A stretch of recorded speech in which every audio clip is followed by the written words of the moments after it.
And then when I was in college, I had a relationship with a woman for 2 years.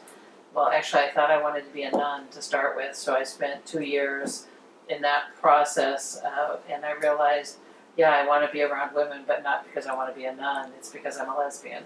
And so then when that relationship kind of fell apart, I decided, I can't live like this is too painful. And so I decided, just out of pure will, that I was going to date men. And I dated men, and I married a guy who was a really, really wonderful man.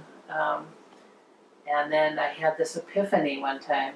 And it sounds really like a cartoon, but I was on my hands and knees scrubbing around the toilet, and I thought, what am I doing? This is not me. Why am I living this life? I'm going to be dead, and I will never have lived the life that I am. And I said, there's something I have to tell you. And he was really supportive and didn't know why I couldn't be a lesbian and still be married to him. But he's just a really great guy. And then I decided I have to make a change, and I moved to Minnesota and started graduate school, and have never looked back. My husband had died. I was left with a 2-year-old and a 3-month-old, and I was almost suicidal. I didn't know how I was going to survive by myself. I went to therapy, and in that process discovered that I was smart, and went to college. And in that learning process, in that therapy, discovered passion. And it wasn't where I came from. It wasn't. And looked around my college campus. I went to a small college.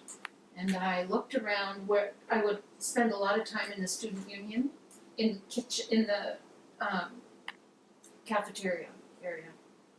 And I looked around at the table and all the people that were sitting at my table, and they were all lesbians.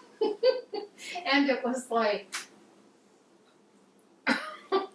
and then in the process, came out. So, and I always wanted to be normal, because I never felt normal. And I thought that meant you had to be married. I thought that meant you had to have a man. I never even considered being a lesbian. Or even, I would say, when I was in college and I was in the process of self-discovery, I would say to people, I can't be a lesbian because I cannot even imagine kissing a woman. I can't imagine that. Here I am. You got over that? Yes. Yeah. And until you do it, you can't imagine it. So, there you have it. But I do remember going to a dance, and you were with someone else. Yes. And we still didn't connect, but we went to a goodbye party. One of the professors was leaving, and Mankato is a huge, it's the second largest college campus in the state of Minnesota. And it's about 15,000 students or more. And we went to a party. Patty was leaving, and I had fallen in love with a really good friend, and that didn't work out. We never ever even kissed, but she was with someone else. That person, that's a story, but they entered a third person in their relationship, and I realized that I loved her, and it was like, oh my God. And so I was just kind of coming out of that grieving process and coming into myself. And so I went to Patty's party, which happened to be within about 2 blocks of my house, and it was magical. She was, we were all out in the backyard, Patty's backyard, very like downtown Midwest backyard. You can see, yards and yards and yards. And I was talking to somebody, and I looked up, and Cindy was there. She just had appeared. She had come in the back gate, I think, and was just there standing against the fence, and she was laughing, and she had her head up, and her, she was laughing, and I thought, oh my God, I have to know that woman. And so, being new to the community, I'd only been in Minnesota probably 5 or 6 months, and I had moved there for graduate school. And so I asked all my friends, hey, is Cindy Grondel a lesbian? Do you think she's a lesbian? Do you know anything about Cindy Grondel? And one of my friends said, well, she has some sons. I'm not sure if she's straight or a lesbian. And so then what happened after that? Well, then we talked on the phone. I invited her to a dance, and she was standing there with Becky. Yeah, I had who was a good friend. Yeah. And so I said, let's go to a dance. There was a Boudica woman who was working on fat acceptance. We were both into that, and we were both activists. And so I said, let's go there and let's go to the dance. And she didn't know if I was asking her out or if I was asking Becky out. But everybody said, let's go. And then, so we did. And I had to clarify, no, I was asking you out. And that was kind of the beginning. To be honest, I had plans of leaving town. And so I was moving back to my hometown, which happened to be Duluth, Minnesota. And I was taking the kids and we were moving back. And that was in September. And we got together in May. Probably. It was hot, so it might have been sometime in the summertime. Okay. And but so we never wanted to get in a relationship. We were only involved because she was leaving town and I had just gotten out of a relationship. And I was discovering my sexuality, my sexualness in general. And so I was looking for as many free and easy sexual relationships as I could get. And that was, really, that was true. I had 2. But, I found Deb. But I was kind of on the prowl and looking around and realizing I was an attractive person. I never felt that way until that particular time in my life. And she was not looking for anything permanent. And I had 2 sons. And I did not want any children in a relationship. I had come out of a marriage with children. And I did not want to get involved with anybody with children. And Cindy was leaving town, and because she had kids, I could live with it. But and then look at us 27 years later. Here we are. Yeah. So she moved. We met in Mankato, and then she immediately moved to Duluth, Minnesota, which is how many? Like 150 miles. So 3 hours north of where we were living. And so we had a long distance relationship, and I was in my second year of grad school. And I had time off in December, and we moved up there, and there had been a screw up in my financial aid, and so for the first, almost all of that month of December, we had really no money at all. We had friends that came and stayed with us friends from North Dakota, and they came and stayed with us for about a week, and they did not think of that I guess we had a good front because they didn't ever contribute anything and we had really nothing to eat. One time, Cindy's ex-mother-in-law had given us a small package of like cocktail peanuts and some breakfast things. You can buy one of those kits like at Kmart for holidays. It had a little ham, it had a little sausage. That's what we ate with our company for a couple days. It was pretty meager.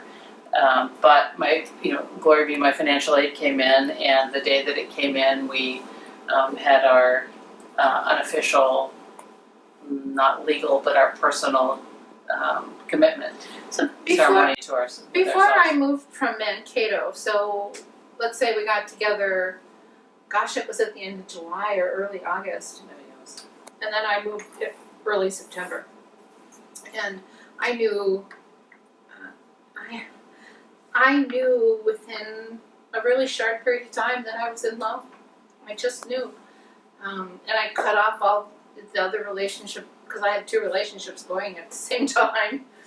And I cut the other one off. And it took her probably another couple weeks to come around and realize that she felt the same way.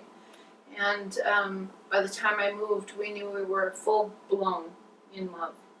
And so we are not the kind of people who don't commit.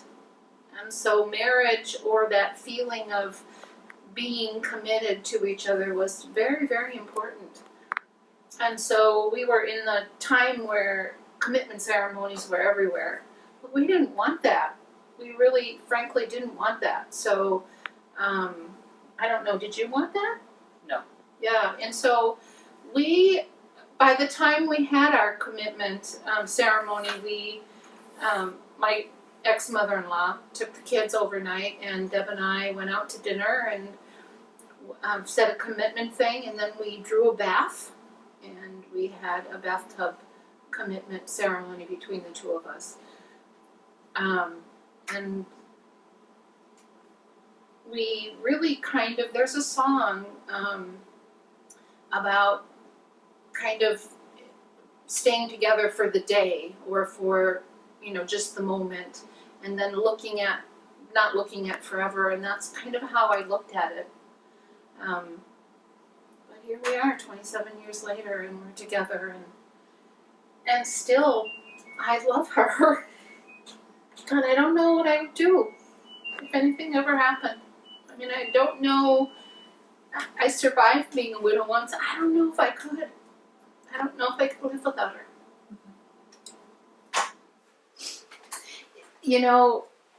I would say the first 2 years of our relationship were kind of hellish.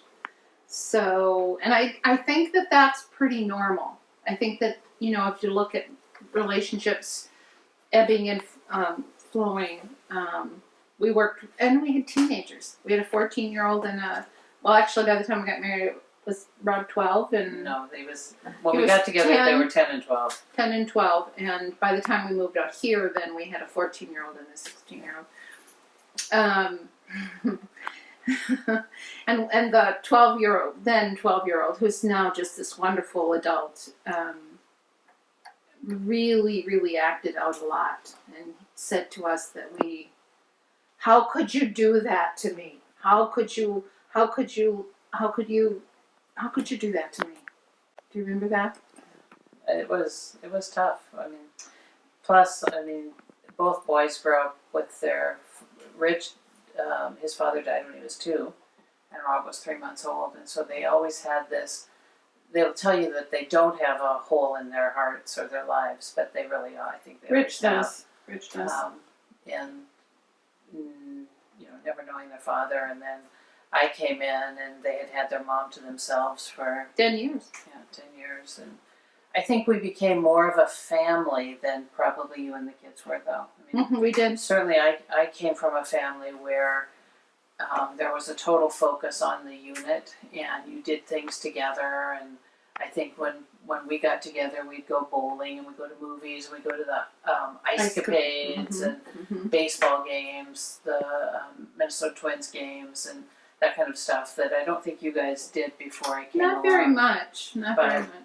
So we did more of that, but still then it was the ugly teen years. And and the first 2 years of any relationship is really kind of ugly. I mean, you think you have to get through that 2 years to see if you can make it go. I mean, because you have all the passion of those first 2 years. I mean, and then, but with the passion, you also have the expectations, unmet expectations that you have to kind of work around and realize that, because I'm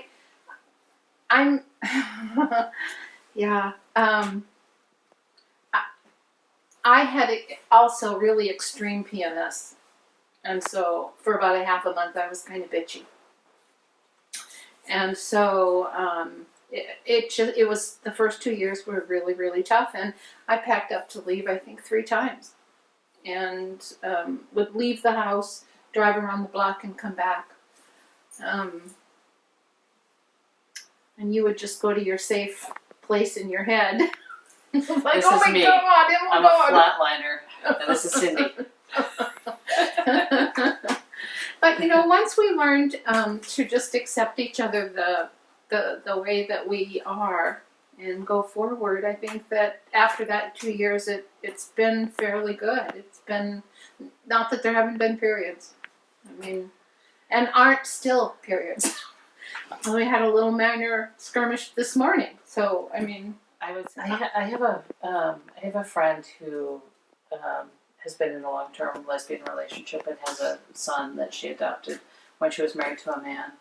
And she was the first one that said it, and I believe it's true, that children of gays and lesbians can sometimes act out sexually before other kids because they're trying to prove to themselves that they're not also LGBT. And I think certainly our oldest son had a lot of that at a pretty young age.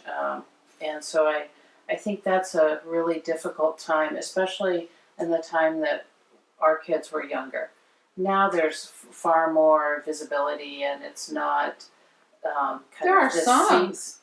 It's not the secret that kids live with so much anymore that their parents are gay or lesbian. But I think during the time that we were together and our kids were little, it was a secret that they didn't share with their friends. And I always thought, what is this woman that lives with them? How did they explain this to their friends?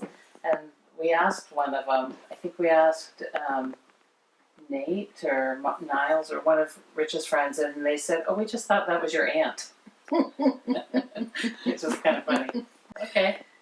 Well, and you know, because I single parented for 10 years, when Deb came into our lives and we decided we were going to meld our lives, I told her I didn't want her to be a parent. I said, I think that in many ways she was the parent, but I took away from her and away from the boys the need to be disciplined by both people. I couldn't even face that.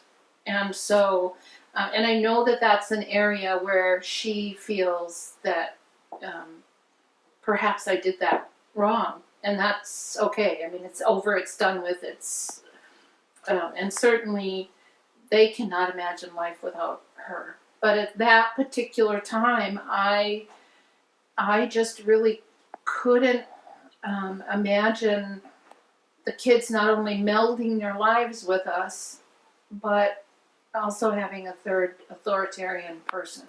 I mean, a second authority. I did a lot of turning the decision over to her but I said to her, and I know that was very hurtful for you, but I said to her, I don't want you to be the parent. I just think that 10 and 12, it was difficult enough. And but we've made it work. But she said that was very... Well, I think I wish that I would have felt more like a parent to them, which I think is okay the way it was, because it is what it was.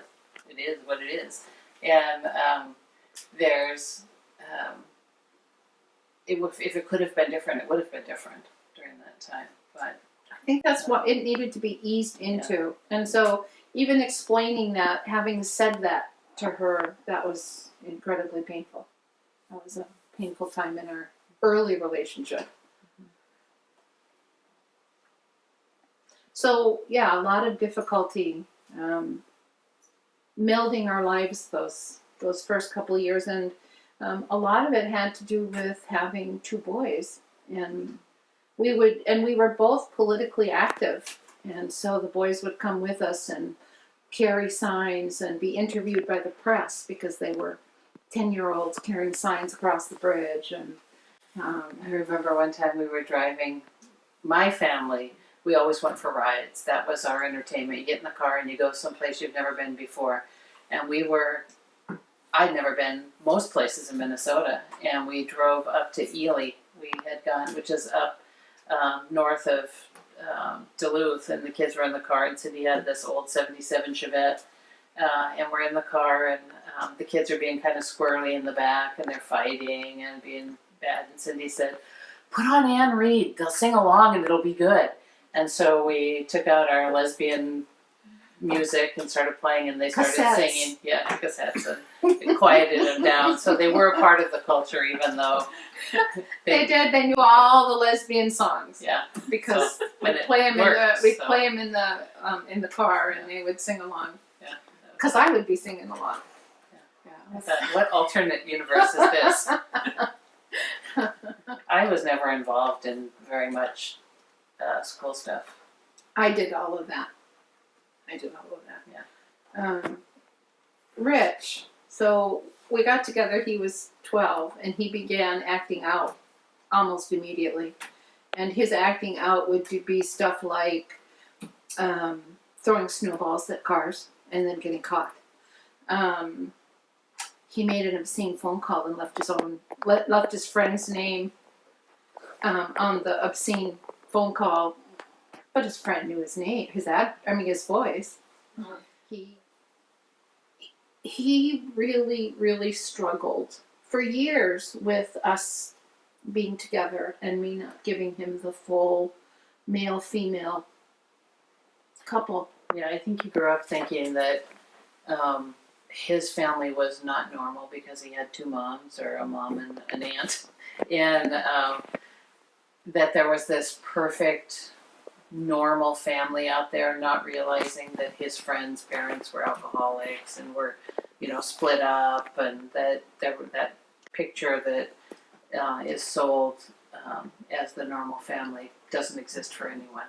And so I think that was I don't know if he still doesn't believe in that or not, I don't know. But he turned out to be a great Adult? Yeah. Mm-hmm. And Rob, the youngest one, I always felt like I could have birthed him. Him and my personalities are so close. And when he was a teenager, we were really, really close. So. Education comes really easy for him. He's very, very smart. Rich was much more physical. Much more physical. Oh my goodness. Anyway, Rich has 3 children, 3 boys, and happily married. And makes a lot of choices, I think, about his relationship, because what he's seen and what he's come from. So, yeah, they're great. They're great adults. They're really great adults. We've been fortunate. So, as far as work goes, I believe that before we moved to the West Coast, we were pretty secretive about our relationship. Mostly because we had teenage children who may pay the price. And I didn't want that to happen. We moved to Olympia in 1998? No, 91. 92. Okay, 1992. And I decided I was no longer going to hide. And so any job I had, I was totally out. However, with Olympia was so much bigger and so much more secret. I mean, because I didn't know anybody. I just decided I wasn't going to hide anymore. And so I think that when I worked for Temp Control, there were some issues because I was working in the construction field. And so not only was I a fat woman, but now I'm also lesbian, and I was very out. They really struggled, the men in the office really struggled with me, but I was just me. I was just going to be me, and I wasn't going to change that. So although even now, because I work with foster children, I'm out as much as I can be, but I do not want children who may struggle with all kinds of issues to also have to struggle with me as their social worker. And there are some foster parents who are very unaccepting. And so I'm out whenever I can be, and I'm not when I think it's going to affect my relationship with my work. So yeah, there are issues. Much less or fewer now than there ever has been, but. But I think it's hard to know, is it safe really, or is it just in your head that you have to hide it? And so I've never had an experience where I've come out and it's been detrimental to anything. But I have not come out because I thought it would not be accepted. Certainly, when we lived in Minnesota, I was a news reporter for a radio station. I wasn't, hi, I'm Deb from, radio station mode and I'm a lesbian. That was never my thing. I mean, I never talked about Cindy to any of my coworkers or anything, so I guess I was closeted there. When I moved out here, I worked in a for-profit childcare facility, and I was not out there either.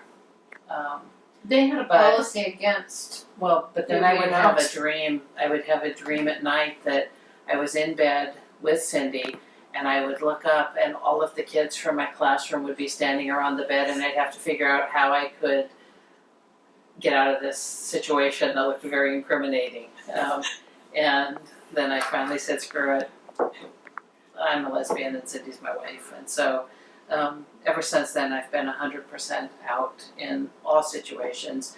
My work is extremely supportive. I work for an absolutely fabulous agency that, I don't have any trouble at all coming out in any situation. So I've certainly had supervisors in my work as a social worker. I've been there 8 years, and I've had supervisors tell me to not talk about it. So it still is an issue, even now when you can get married.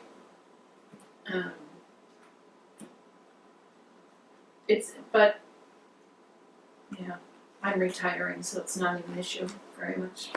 So.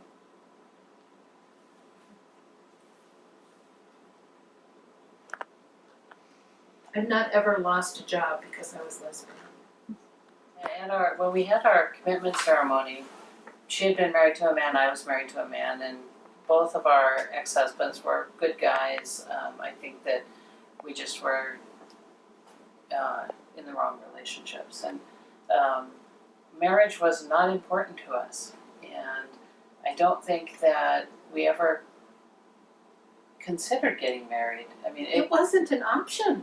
Yeah, but it didn't. I mean, legally it wasn't an option. So but it wasn't important at all. And then in about 2001, when the marriages first started happening in San Francisco, that was the first time that we stopped and said, wait a minute, I want that. And then we became very committed to the fight for marriage equality. And I certainly, and I think you too, became a one-issue voter. And if the politician didn't support equal marriage, we didn't support that politician. So regardless of what their other policies were, that was the most personal policy I think that we were committed to. And so when Canada finally said, okay, we're going to have marriage for everyone, our anniversary has always been December 16th. And so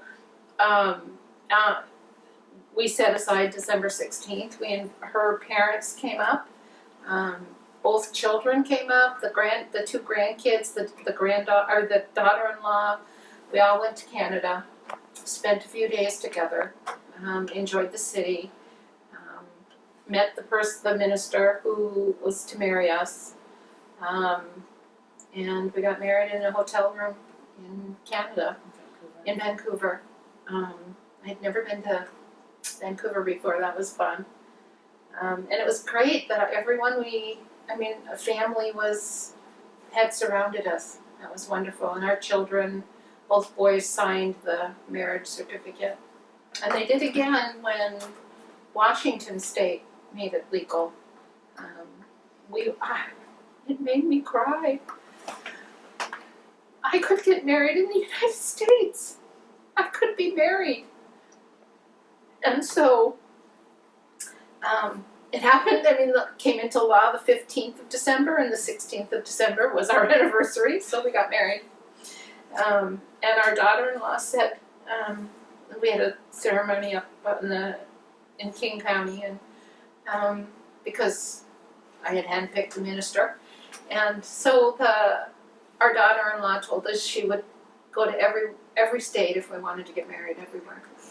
So that was really sweet. And again, the boys signed the marriage certificates, so they were our witnesses.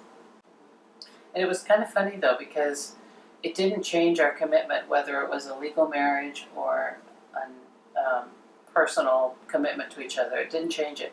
But when it came to getting married in the U.S., it was a little scary, even though we had been together for 25 years at that time, I think. It's like, do I really want to do this? I mean, there was that little tiny question about, wow, this really is legal now, and it really means something legally.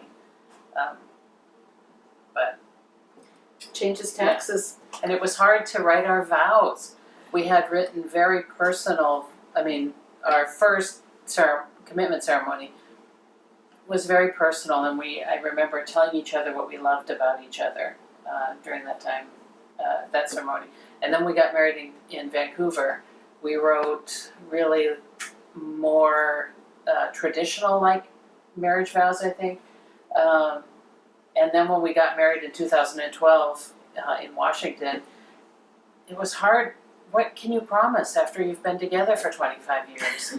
I mean, it was the hardest thing that we've done, I think, as a couple, to write those marriage vows, because it was just a continuation of how committed we were to each other and to our relationship. And you really couldn't. It didn't feel right to restate and promise things that we were already committed to and had already done for 25 years. So, but we got through it.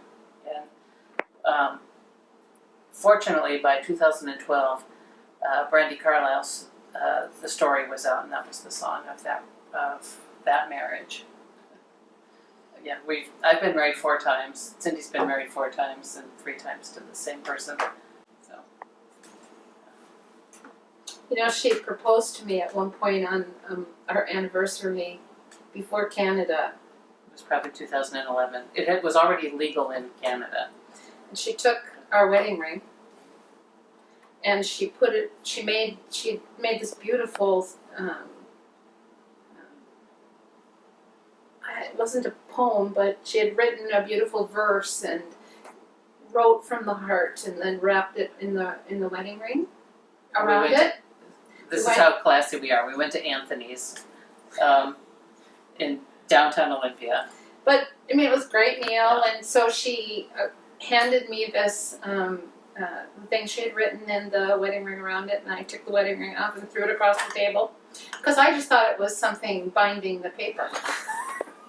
It's like, and she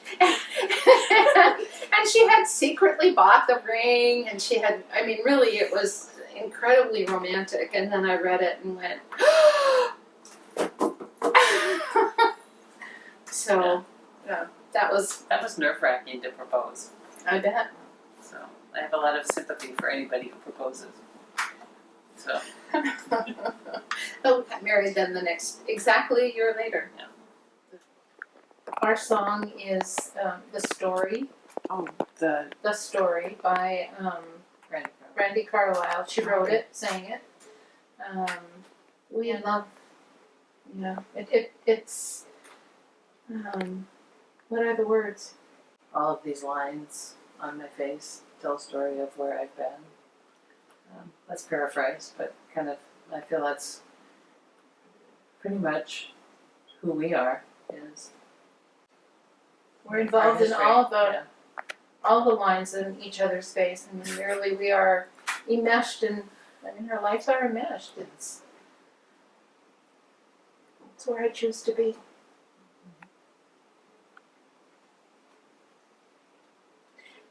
And if either one of us would walk away, I would be the one, because I'm much more emotionally. Because I am such an emotional being, and you're just really steady. I'm up and down all the time, and I'll be down and not know why. And think that there's something wrong with our relationship when really there's nothing wrong with us. And what I've discovered over time, I think probably about in the last 10 years, the discovery was whenever I'm feeling that way, whenever I'm looking at us going, I really should be looking inside. That really the issue has never been us, it's been me. And I figure out what's going on and I deal with it. And then I'm back. So it is where I 100% am committed, but it is that up and down part of me, the chaos I was raised in.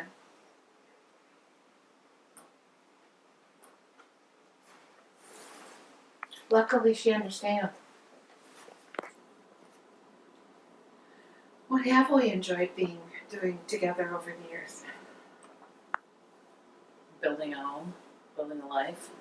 I think raising the kids, becoming grandmas has been fantastic. We've both been to all three of the births. We are included in all of that. We just yesterday were at the football game of the youngest. Just 10 now. So we, as you get older, I think you do a little less. But we've done all kinds of stuff. We like to travel. We like to do it together. She's finding that she doesn't like to drive. The last vacation we had, we rented a car and drove across the country back to Minnesota and then back. She's finding that that's uncomfortable for her. I like to get in the car and go. So we like to get in the car and see where the end of the road is. We like to go to parks and walk the dog. We both have iPads, so we get stuck in them a lot. And we're just making a decision that we're just this week we decided that we're no longer going to an hour at a time, and then that's it. You have to turn them off, and so that we have to be more couple focused because you have a tendency after a while to lose each other, and that's not a good thing. I don't know. She has her chickens. We have chickens. And a dog and a cat. And I participate minimally with the chickens, but I eat the eggs. And I'll get them up in the morning. And a dog and a cat. The dog is very needy. The cat is fairly independent. She cooks, I clean. It's fun. I work with all heterosexual people, and they're always complaining about how their husbands don't do anything around the house, and it's just really annoying. And I just think, man, we've never, ever, ever had an argument about housework, ever. We've not been able to find or agree on a set of sheets for the bed. That's true. We've never ever had an argument about or housework. let alone curtains or whatever. Yeah. So. And it's different when you have two completely different people living their life together. Let's just put it on a bed frame. So we've had several beds in our lifetime together because she needs something very firm. I need something very soft. How do you find something in the middle? And finally, we are sleep number bed lovers because she can be at her 100, I can be at my 45, and we can both get a good night's sleep. She likes it hot, I like it cold. So I think of our bed a lot as a metaphor of forming relationships and making them work. That really. You have so many diverse needs and just personal, there's so much diversity just in between the two of us. that the bed kind of represents. But you make it work. You find a way to buy that bed that fits you both. And you make it work. I think we have an underlying, I don't have to be you, you don't have to be me, and that's okay, and we are great with just each other. Well, and I've said right from the day one, I'm not in this to change you in any way. I'm not in this to change you. I'm in this to find out a way to make us work and work together, but I'm not in here to change you in any way. Although periodically I get stuck in that rhythm, I want you to do it my way. But I back up and I learn that I can't do that because she's her and I'm me and we're different. We're really, really different. I'm much more of a psychologist and she's much more of a psychology. Anti-psychologist. It's true. But make it work. I guess the opposite would be mentally ill. No. No. So we do a lot of things together, but less as we get older. We're both very focused on our careers. And you put a lot of energy in your career. And so do I, to be honest, so do I. So then you give the leftovers to what's left. Oh my God. Oh my God. I have a friend who says at Home Depot there should be marriage counselors at the front desk. I turned into this total jerk. Called my father. One time we were, there's always crying in home improvement projects, usually from Cindy. One time I drilled into her thumb in a project. There's usually storming around, but I think as we've gotten older, we've mellowed a bit. And I'm a planner. I really like to. We've been in this house 6 years, Yeah. and I have redone every room in this house in my head a million times. I have added a second story. I've added an addition. They're all in my head, and so I'm a planner. I want to know. I wanna. Nothing is ever going to stay the same because that's who I am. That's who I am. And then together we decide what we can live with together. So I think about home improvement and I think about the house in North Mankato that we took the wallpaper down and painted the walls. And there was crying.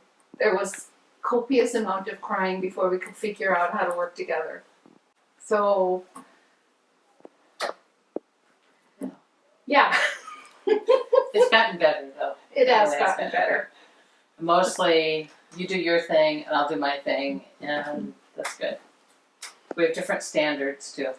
So She has her dad's standard, and I think underneath everything, I'm an engineer, and so I want it plumb, I want it level, I want it to fit in those, and she just wants to get her done, and so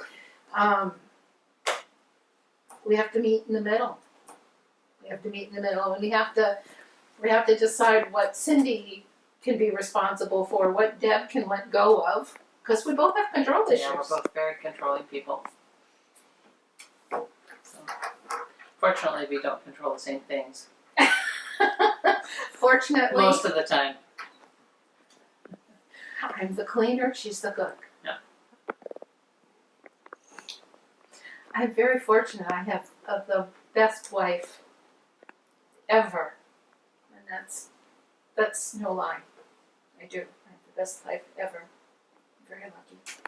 Yeah, I think we're both lucky. And the people at work have said, "I want a wife," because nobody but me is out there. Because you're right, husbands don't do the same amount. Laughing. is the secret to a relationship. If Together. Yeah, and I think in every situation you choose to escalate or de-escalate, and I think that we're good at de-escalating and laughing it off and not taking it personally. You're better at it than I Yeah. am, but I have one quality that I look for both times when I was in a relationship. Both of my spouses, the number one quality was can you make me laugh. Dick was good at laughter. I don't think I would have stayed with him forever, but certainly have two wonderful children as a result. And it was what I was really looking for in a partner. It was can she laughter was number one. Number two was having a lot of, I think education is really important. We both have master's degrees, and I was not going to be involved with anyone who, as a matter of fact, the other person I was involved with only had a high school diploma, and I couldn't calm down and even accept. She's a wonderful person, but I didn't want to form a life with her, and that was part of the reason. And she didn't make me laugh. You do, even today. Laughter.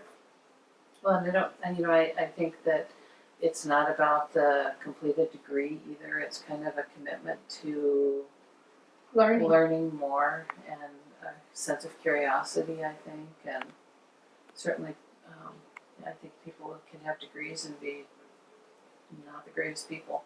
Mm-hmm. But for us, it was both a commitment to curiosity, I would say. Well, we both were very politically active, and So now we have a divide over politics. I'm pro Bernie, she's pro Hillary, so I don't know how that's going to mean. it's time for women. Remember, women were what brought us together. I think it was socialism. So Maybe on your part. Yeah. Wow. Go Hawks! Yes. Football. Well, because I grew up out here, I've been a Hawks fan since their first game in 1976. But in Minnesota, Vikings. yeah, it's all Vikings. Yeah, so both of our kids are rabid Vikings fans. And they call Purple and gold. Yeah, they call the Seahawks, the bandwagon team, but they just don't know. But yeah. It's funny because our oldest son, his wife she is a football fanatic. Something happened, I don't know, maybe 3 years ago where she grabbed a hold of football and she learned everything she could, and the Seahawks are everything to her.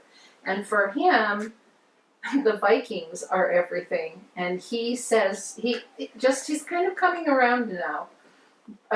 But he would say, I can't be happy for your Seahawks. He couldn't. We both love Seahawks. And that took a couple years for me. It took several years for me. When the Seahawks began to be a winning team about 3 years ago, I think I jumped on the bandwagon, and I've never looked back.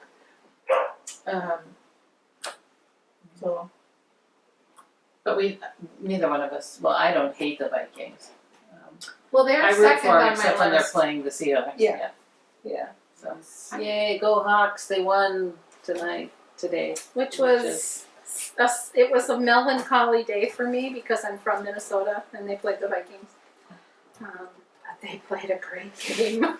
Oh my God, they played a great game. So, and it felt like in that fourth quarter when the Vikings got a touchdown, it's almost like the Seahawks gave them that. It was almost like people fell down without being pushed, and I don't know. was almost like they gave him the gift because it was 30-something to 38 to nothing. And I know that both of my sons are very disappointed. We love it. Go on. Go Hawks. Different. I think that a couple things. There's going to be the good side in that I'm burnt out. I'm totally burnt out with my job, and I struggle. I got a little less than 4 months left, and I struggle going to work. I do. I'm worried about money because my income will be cut in half. I'm worried, but I am so totally goal-oriented that perhaps I'm worrying for nothing. I don't know. Cindy, when she's bored, creates her own excitement. And when she was I was raised in chaos. when she was unemployed for a period in around 2003, 2004, she started picking at the wallpaper in the house that we had. And so it ended up being a huge remodel process. And so thankfully we have no wallpaper anywhere in this house.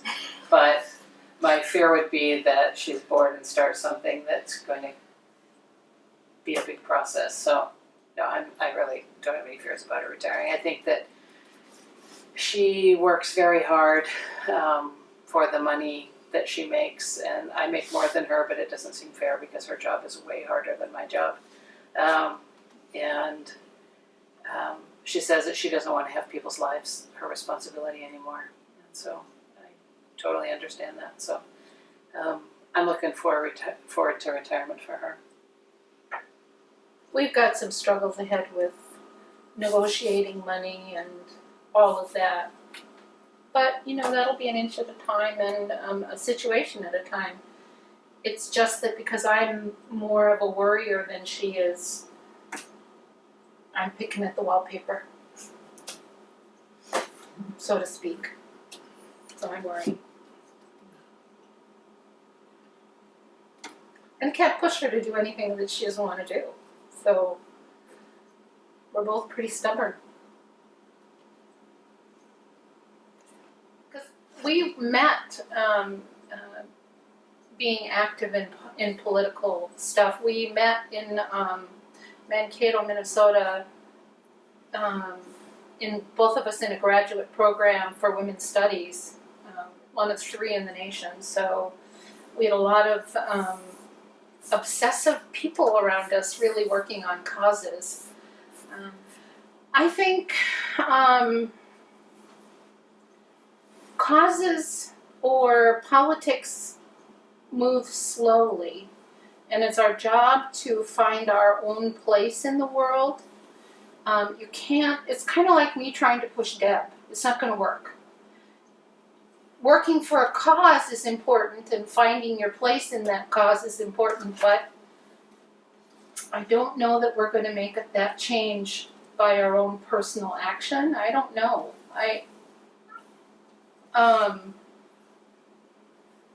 So accept yourself and who you are and what you see, and the other person who has a different opinion and working for a different cause is not stupid.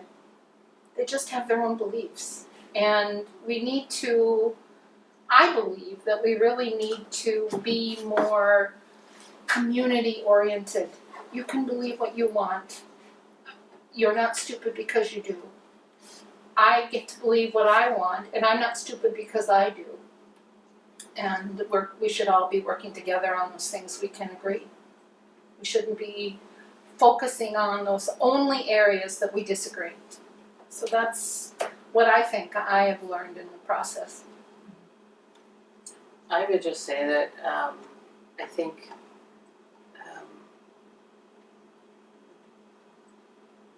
it seems to me like things have happened very quickly in the last 10 years or so.